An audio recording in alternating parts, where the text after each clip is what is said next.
Okay, here we go. We are back on the Wholehearted Truths podcast. A little bit of sass mixed with grit, grace, and a whole lot of faith.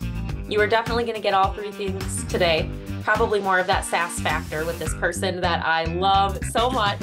Her name is Amy. I can't wait for you all to meet her and hear her story and her heart. We get to talk to each other very often, and we're like, this is just a message that I think would be so cool to share with more people. So Amy, why don't you start and give us a little bit of an introduction to yourself here? Sure. I am so honored to be a guest here. Emily is just an absolute rock star with the biggest heart.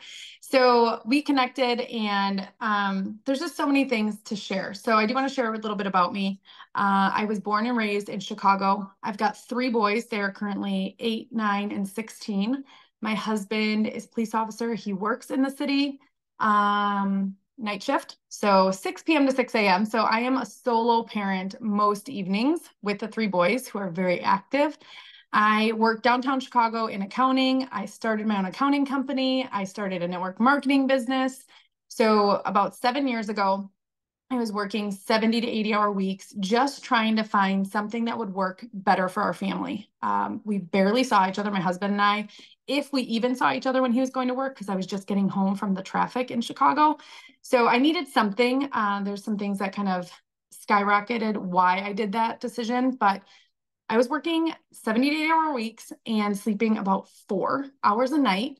But why it worked was I had a goal and a vision to change. So that short time of that hustle, which was right around Thanksgiving and Christmas and New Year's and year end and all the things, tax season, I never was tired because I was so full of my passion and my goal. So that's kind of how I got started in where I am now. I love that you were full of fire for what you were doing and you knew what that purpose was. We've talked about that on the podcast before. We have to know why we're doing what we're doing because that's going to drive it. So, Amy, you mentioned that you're also a mom of three boys.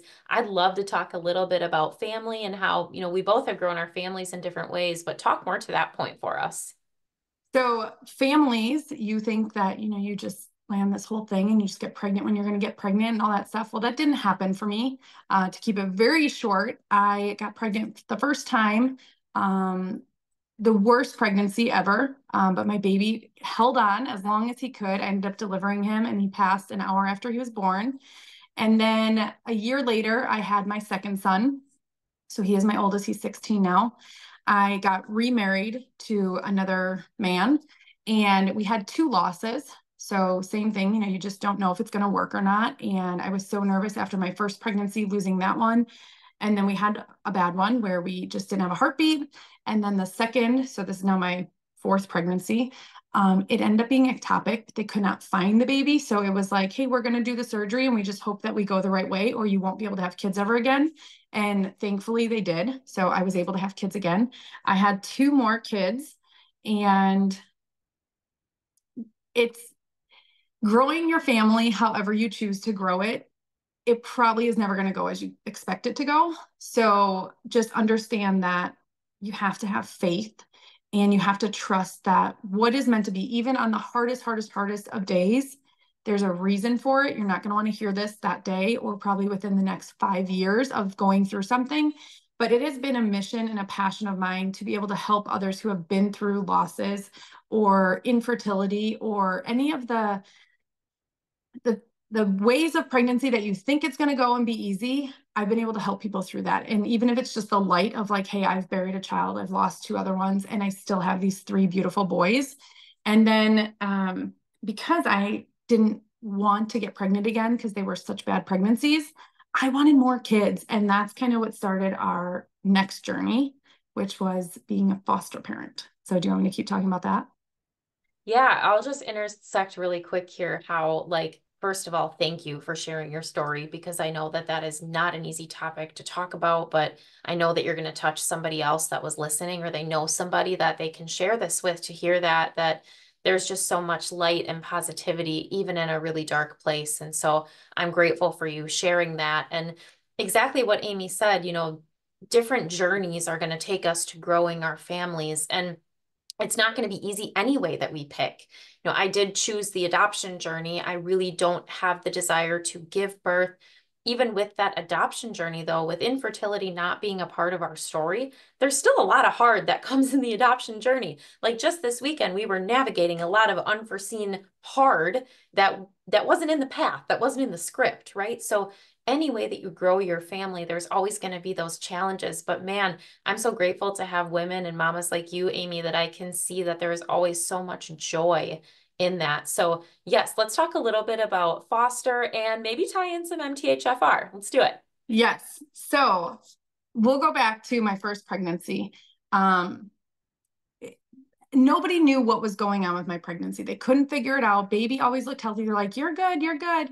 And so when I lost him, everyone was clueless and we had no answers. And if you know a type A person, we need to know answers. We have to know, we have to be able to control it so that when we get pregnant again, we can navigate this and figure it out. So I had a very traumatic situation with my first pregnancy. So with my second one, I found a new doctor and she wasn't a mom. And she had no desire to be a mom. And I was like, how are you going to be my OB if you don't know any of this? And I am not a very trusting person, type A controlling. And she said, and I'll never forget this, she said, I'm going to be your best doctor because I don't know what you're going through. I don't know how it feels. I don't know how it feels to lose a baby or be a mom or any of that. So I'm going to listen to you. And she ran me through all these different things. I went through like a whole huge, like cancer size blood screening to figure out what's going on. And that's when I learned about MTHFR. And I don't remember what it was for or anything about it. I just remember it was the mother effer of all diagnoses. And so then I would just talk about that. And she started me on folic acid because that's what she told me. And I'm not a doctor, so I listened to them. She told me I needed that when I'm pregnant. She also started me on Lovenox, which is a blood thinner. Okay. So then I had a healthy live child and I was like, okay, this is the max. This is what we're going to do all the time. So when I got pregnant the next time, I had moved, so I changed a doctor again, and they would not give me folic acid or Lovenox because it doesn't make sense. I was like, I don't know, but I'm telling you, when I took this, I had a live child. So I need to take at least the Lovenox. The folic acid, I was like, wow, it's just like a little pill. Probably doesn't do very much. But the Lovenox was something I was so insistent on. So when you have MTHFR, that's like a blood clotting disorder. Doing thin blood, it doesn't like make sense. It's weird. It shouldn't work. But I'm telling you, the pregnancies that I had Lovenox, I had live children. So I don't know why that worked or why it didn't. But the biggest thing, and I told Emily this, and I found out my my DNA was like, oh yeah, when I get pregnant, I just have to take MT or folic acid. And she's like, no. So it's something I'm learning is you have to trust doctors, but you also have to be an advocate for yourself. And that's hard. That's why you need Emily's in your life.